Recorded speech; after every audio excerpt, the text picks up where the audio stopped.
Hey, what's up guys, it's Dom from Hole Printing Inc. In today's very quick yet exciting video, I'm going to teach you everything you know before you start your own business. Now this can be a printing business, DTF, screen printing, whatever the case may be. I'm sharing in this video everything I wish I knew when I started years ago.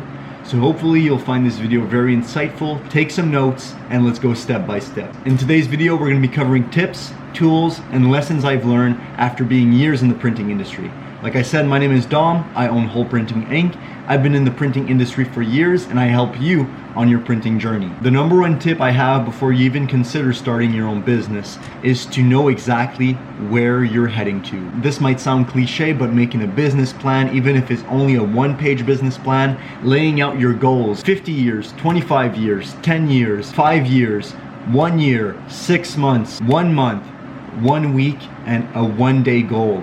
Having all of these goals laid out is going to give you a step-by-step blueprint on how to get to the next level. We have worked with big corporations and it didn't happen by accident. The number one thing you'll have to develop if you're starting your own business is going to be networking, relationships, being at the right place at the right time, luck, consistency, discipline. There's a lot of valuable tools that you'll need to have and valuable habits that you'll need to develop if you want to take this seriously. But the number one step is to know exactly where you're heading. If you have no clue and you're just going day by day, you'll have day by day results. But if you have a clear target and you break it down in 25 years and so on, like I was explaining, you'll have a clear outline and a clear blueprint of what the next step is for your specific situation.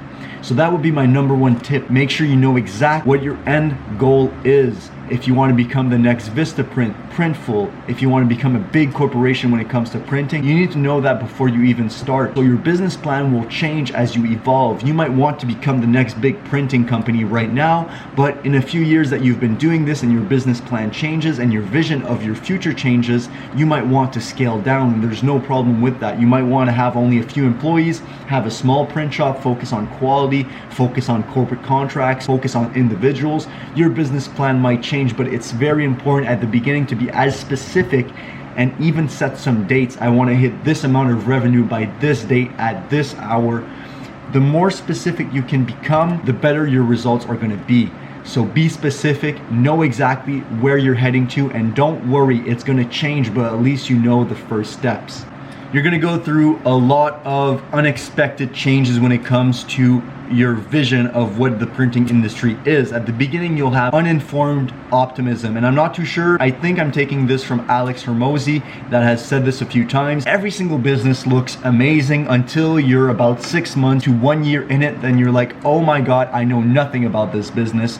And your uninformed optimism becomes informed pessimism, where you're in a position that you're like, hey, I don't know, I don't think this is good for me, let me change business. This is exactly why the business plan and having an idea and a specific idea of where your main target is going to be so helpful. Because if you're watching this video right now, you might be fired up, you're excited to start printing DTF, whatever the case may be. But the harsh reality is, if you don't have a reason why you're starting and an end goal in mind, every single time you're gonna have a trial and tribulations, you're gonna wanna quit. And I still wanna quit to this day. Not every single day, but sometimes it gets overwhelming. Problems just keep happening left and right. Machines break down, overwhelming with clients, deadlines, all of that good stuff, right? However, the reason that I keep going is that my business plan keeps shifting and I keep reminding myself why I started and what the end goal is. I'm making an assumption that most of you are going to be wearing multiple hats. You're not only going to be the business owner, you're also going to be the production manager, you're also going to be the accountant in some scenarios, you're also going to become the bookkeeper, you're also going to become the janitor, you're also going to become the DTF printer guy that does everything when it comes to printing. You're going to be the one that's dealing with client relationships. You're going to be the one that's dealing with deliveries. You're going to have so many different hats that you need to fall in love with the process in general. You can't only like graphic designing. You need to be in a position where you love every single thing of the process, especially at the beginning, because you'll realize quickly enough that there's not that much money to be made in printing, especially when you're starting out. And yes, as you keep growing and you find out new and innovative ways to bring more money into the business, you can have a beautiful life. However, at the beginning, you'll make mistakes, you'll have to reprint hoodies, and you'll be down to your last cent in your bank account. At least that's what happened for us. We had to borrow money from friends and family multiple times. There's no shame in that because we paid it off and we got to the position that we are in today. And by no means am I rich, but we're slowly getting momentum and having more and more cash flow in the bank account for those bigger orders. Because another thing you'll have to realize, even though your business might be making money after a few years or ideally a few months, if you really nail down the business plan and you stay consistent and disciplined, the harsh reality is that in a lot of situations, you'll have to have a lot of money in the bank account. I covered this in previous videos, but the more cash flow you have and the bigger the amount of money you have in the bank account, the more aggressive you can be when it comes to bidding on commercial jobs and making that big profit in the long run. You have to be able to survive 30, 60, 90 days, in some cases 180 days before you receive your payment. That means a lot of time and energy to actually go and get some money before you start printing. And this point actually circles back to my next point very well. You need to have money before you start. The misconception is that, oh, I can start with a few, dollars to my name and I can grow this as I go. Yes, if you don't have to pay rent.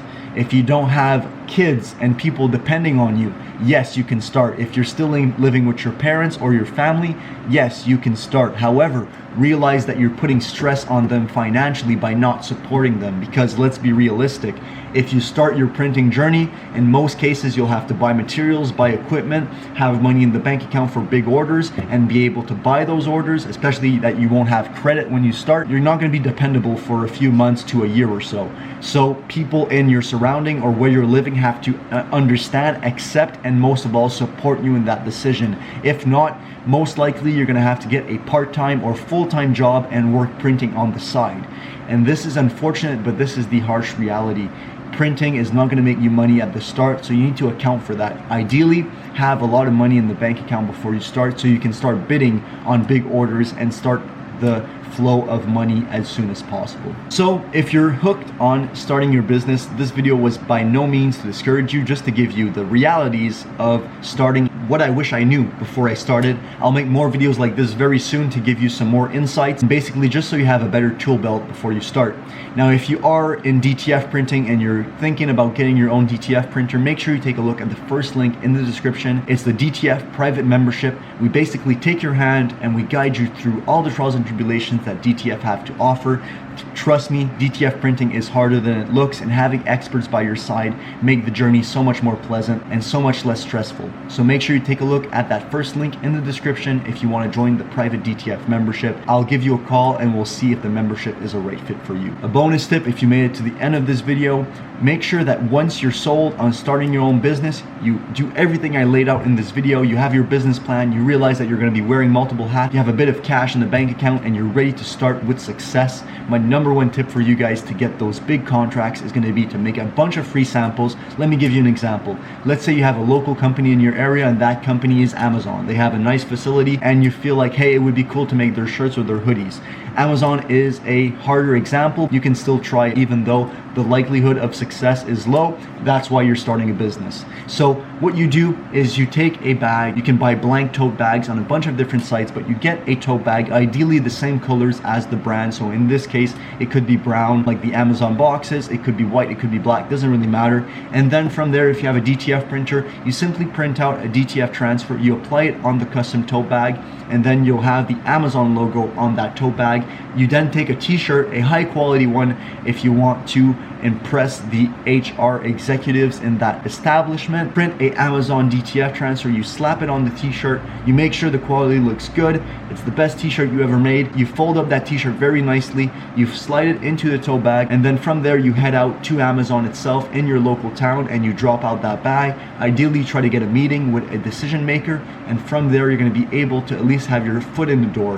And if that doesn't work, you don't give up there, you do 10 more companies, and if that doesn't work, you do 100 more companies until somebody takes a chance and places you an order. You'd be surprised how effective and how high the return on investment is. You might lose a few $100 here and there as you do the samples, but in the long run, you'll have a lot of clients that are happy to work with you because they see that you want to have that relationship and you're providing free value from the get-go. So this was my bonus tip if you made it to the end of this video, and I'll also have a video more in depth on how to deliver, create, and customize free samples for your prospects and future clients so you can have a lasting impression on them. Hopefully you guys found this video somewhat helpful. Make sure to leave a like, comment down below, and subscribe if you're new. This was Dom from Whole Printing Inc. Make a print, we'll never forget.